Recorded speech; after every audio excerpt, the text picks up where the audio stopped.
Hey guys, how we doing? My name's Cameron McRobbie, pro rider for Norris Scooters, Ride Trinity and Cosmic Pro Scooters. We're out here at Uxbridge Rotary Skate Park today and we're going to do a couple tutorials.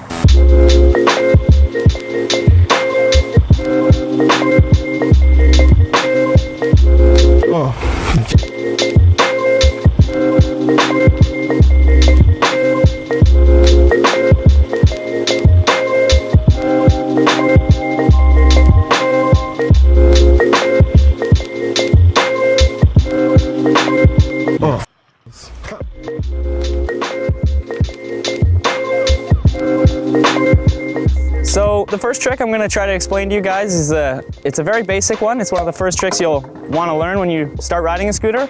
It's called the Feeble. So a Feeble is a type of grind. You'll do it on a ledge or a quarter pipe typically. So pretty much what you're going to want to do is you're going to take the back of your scooter here and you're going to want to lock it in to the ledge on the back side while your front wheel is placed on the top of the ledge. A good tip to have while you're learning this trick is to always have your front wheel facing whichever direction you want to go on the ledge. If the ledge is curved to the left, you want to turn your bars left. If the ledge is curved to the right, you want to turn your bars right. And if the ledge is just straight, obviously you want to keep your bars straight, parallel with the coping of the ledge. You want to make sure the ledge is waxed, otherwise you'll stick, and sticking always makes the trick way harder to land. So when you're approaching the ledge, you want to make sure you approach it on a tiny bit of an angle, but still parallel, coming from the side, but on a bit of an angle. If you jump from straight on, you might hit your wheel going on the way up or something, and it's always good to come on an angle. It's much easier to get your wheel up onto the ledge coming on an angle opposed to coming straight on or directly from the side. So once you get into the Feeble, you want to make sure to bend your knees and prepare for the grind. Sometimes the coping can be really slippery and you don't want to slip back or slip to the side. And like I said, just make sure to always keep your wheel in the direction you want to go, and then you should stay locked into the back pretty nicely. Just bend your knees, make sure you're prepared for the grind, and enjoy the ride. When you get to the end of the ledge, you just want to jump off, lift up your bars a little bit, and make sure to bend your knees and adjust towards the height of the ledge. Because if you're falling from a big drop, you don't want to collapse your knees and fall on your face. So you always got to make sure to bend your knees and adjust. So the next trick I'm going to be teaching you is the Boardslide. There are many different rail combinations you can learn when first learning a rail, but the easiest and most simple one is usually the backside Boardslide.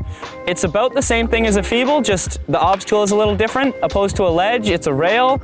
Rails come in all different shapes, sizes. Some of them are curved, some of them are flat, some of them are round, some of them are half flat, half round. They're all over the map. So it's sort of similar to learning how to Feeble, it's just a little bit different because there's less of a balance space you can slide on. So when you want to approach, it's about the same way as a ledge, so you want to come from a bit of an angle. Everybody does it differently, but personally, I have all of my weight on the rail underneath my front foot. So as soon as I hop on the rail, I aim to have my front foot on top of the rail directly in the middle. It helps me with balance, leaning to one side or the other. It ensures I don't fall in one direction. Maybe you're different though.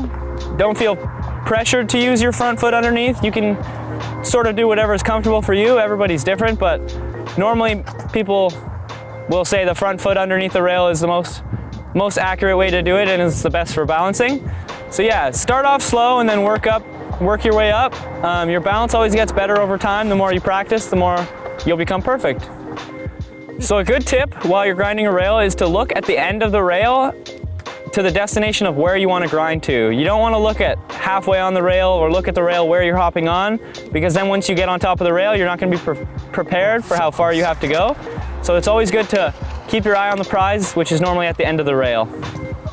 So while you're doing a Boardslide, your deck should be horizontal with the rail, completely sideways. So as you're nearing the end of the rail, you want to make sure that you're prepared to turn your scooter back the 90 degrees that it was turned while hitting the rail. Otherwise, you're going to land sideways and you might go forward, and that's never fun. So hopefully that helped you guys with some Boardslides. So the next trick I'm going to help you guys out with is one of the basic tricks. It's a 360-degree spin. So it's one of the first tricks you'll learn while you start scootering, and it'll impress your parents and your friends and yourself and all that fun stuff. So the first thing you need to worry about while you're doing a 360 is hopefully you already have the base knowledge of learning how to jump, bunny hop, because typically you'll need a ramp to learn a 360, and if you don't know how to bunny hop or jump out of a ramp, you probably shouldn't try to just immediately 360. So learn how to bunny hop out of a ramp first, and you'll work your way up.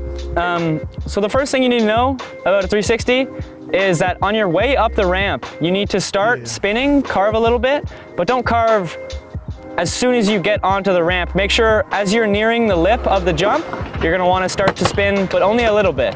As soon as you jump out of the ramp, you're gonna wanna turn your shoulders, following with your arms, but the main pull is gonna be coming from your neck and your head.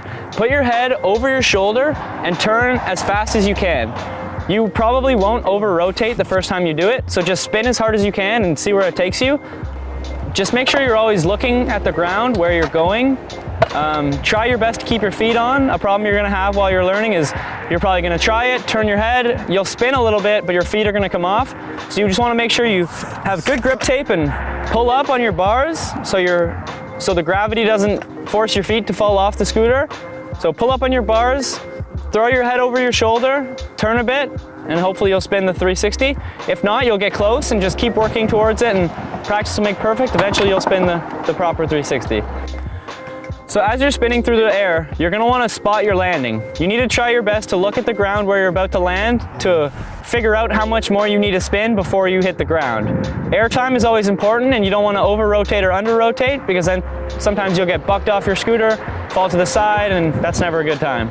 So always do your best to spot your landing, and yeah, that's pretty much all I have to say about 360s.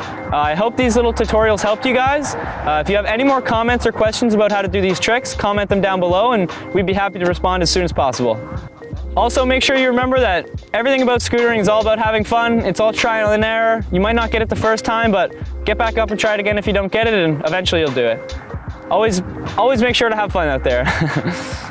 If you like this video, make sure to subscribe to Evolve TV. And if you're interested in lessons like this, Evolve Camps has summer camps all throughout the summer. They're available all week long, all summer.